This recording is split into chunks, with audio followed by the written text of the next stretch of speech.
Hi everyone, it's Anna from the Heartbeat Hive, and I've been away doing a lot of coaching and spending time with family, but I am back today with a video about my most requested um, method, system, if you will, and the teaching that I've done with people in person, through coaching, and I think it's time to release it on YouTube. I've been developing this since 2017, and it seems to work really well for creative people or those who are a little bit more divergent thinking, not so linear. This is meant for people who maybe have a little bit of trouble prioritizing what they're supposed to do due to overwhelm, but also who are really in tune with their own energy. And in flow science, we kind of call this interoception. It's kind of knowing your own body and how it affects you, maybe your mindset or how you're going to perform. So this what I'm about to show you is really helpful for those of you who look at a paper planner and see all the hour by hour and are just like, that's not for me. I don't know what to put in those time slots. Like, we hear about time blocking all the time, which is really great, and it works for a lot of people. But if you don't know what to put in there and you're not able to flexibly, move around those time slots based on your energy, then you're going to get stuck. You're going to probably not do the thing when it comes up because you're not tuned into your energy and you're not prioritizing your energy. All right, so let's move on to the benefit of thinking of your day and your schedule like this through energy first. Well, if you get to a time slot or you get to a day where you're supposed to be doing something, and let's say it's not reliant on other people, it's just something that you had planned to do, but your energy is low. We need to identify and have a way to easily find the tasks that do not require a ton of energy from you, but you can still get done on that day so that the next day, when your energy is higher, hopefully, you can accomplish that thing that you had set out to do, but you don't totally lose the rest of your day or that time slot because you're a little less full of energy, you're a little burnout actually. And what this does is it reorients your mind to focusing on what is going to produce the highest output, because my energy matches the level of the task, what it requires from me. Now, there's a second part to this that I'm going to show you, and that is, what does it give back to me? A lot of times we are aiming for these things and we're identifying the task, but we kind of don't know, or we're not measuring, at least in a general sense, of what is it going to return to me? And that kind of brings you back to, why the heck am I doing this? So I want to show you the system and hopefully you'll take it and run with it. I do have a digital product that's coming out. Hopefully it'll be out by the time this video is released, or there'll be a link below so you can buy it. I would really appreciate that. I'm going to get on to showing you what the method is. I call it the personal workflow energy management grid system method. And again, I've been working on this and teaching this to my coaching clients since 2017, and it seems to work really well. So here we go. All right, so we are going to look at our energy in a grid format. And I don't know about you, but my energy kind of goes like this. And in flow science and, just learning about the body, there are different rhythms. And I think everyone knows this about themselves and really can tune in at different times during the year. They might plan to do something less taxing if they know the previous task is taxing. There's a good population out there that's tuned into their energy on a basic level, But this exercise is really going to match up your actions with your energy and reduce the cognitive load that you carry around, especially when you're heading towards burnout. And that's one of the things that I work on. I work on preventing burnout for creative people. And this is really one of the biggest tools that people can use to prevent burnout. Now, how does that happen? It happens by getting very clear about what tasks require certain energy from you and what tasks return a certain energy to you.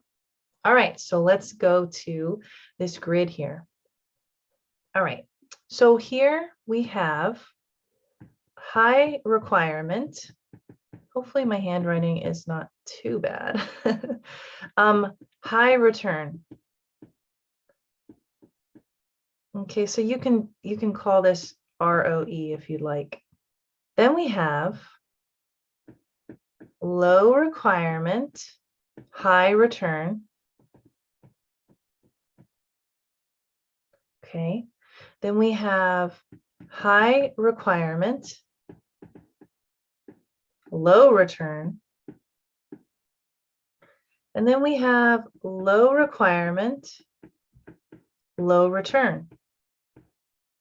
Okay, so down here in this quadrant right here, this is what I call the maintenance zone. It's kind of things that you got to do to maintain life, and maybe they don't take too much time, but they also don't really return to you in a huge way. They're just sort of maintenance.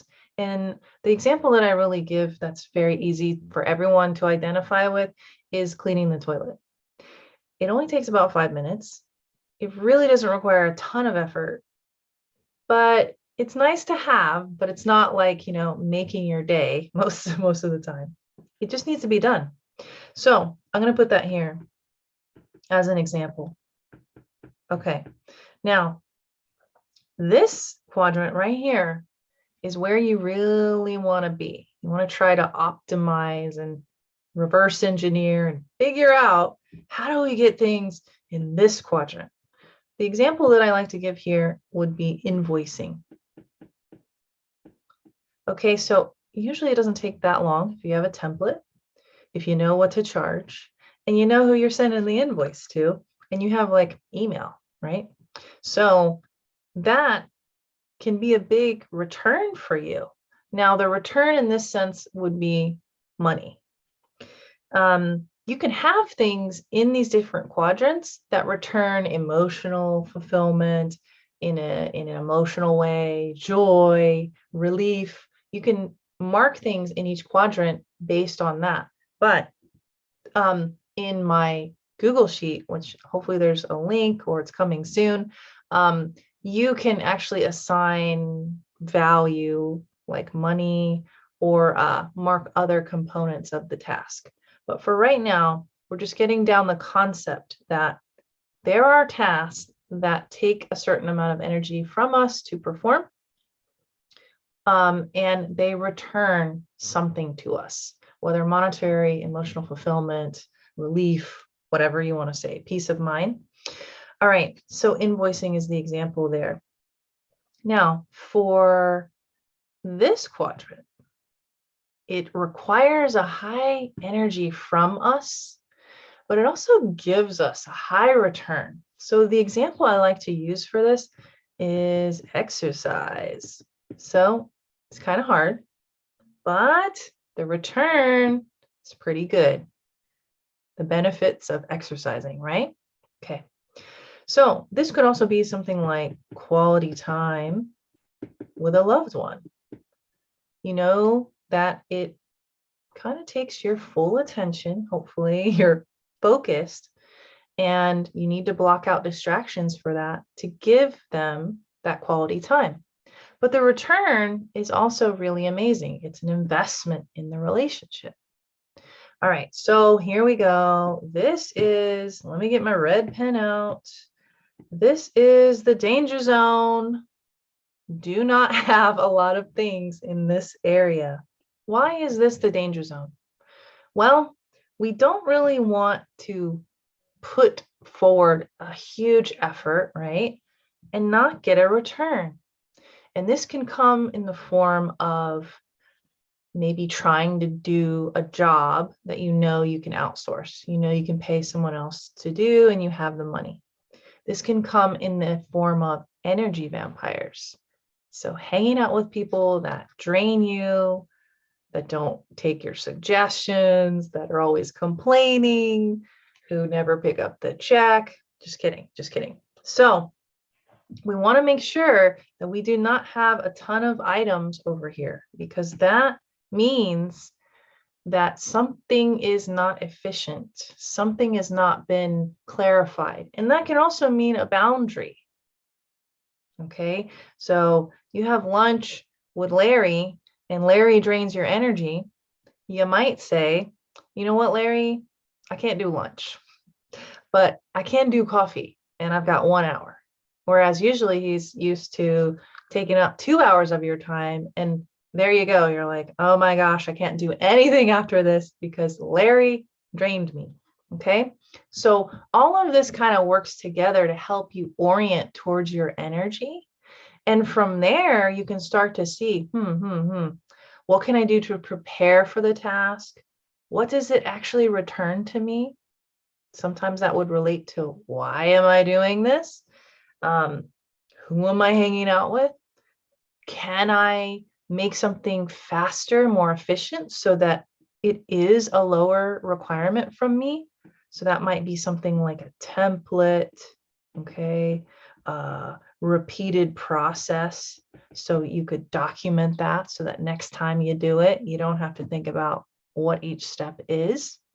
So you can use this to reverse engineer certain tasks and processes and pretty much your life if you start prioritizing the energy. And again, we want to prioritize the energy because if we begin the task with low energy and it requires a high amount from us, our output is likely to be poor. We are likely to make mistakes. We are likely to not associate pleasure or joy with the activity because our starting point is depleted. So what we would do in that instance is really look for here or here if we were really drained, but we still wanted to get something done. We still have to do these things. We've already identified them on the grid. So let's use the grid. Use it to your advantage when you're just feeling like, what am I supposed to do now? And let's say you're tired, or the opposite. Let's say you have high energy and you go and you map out your tasks in this way and you see, yeah, okay, I've assigned this one takes 10 minutes. This one takes, an hour. I have only 10 minutes right now and my energy is really high. So why don't I knock this one out?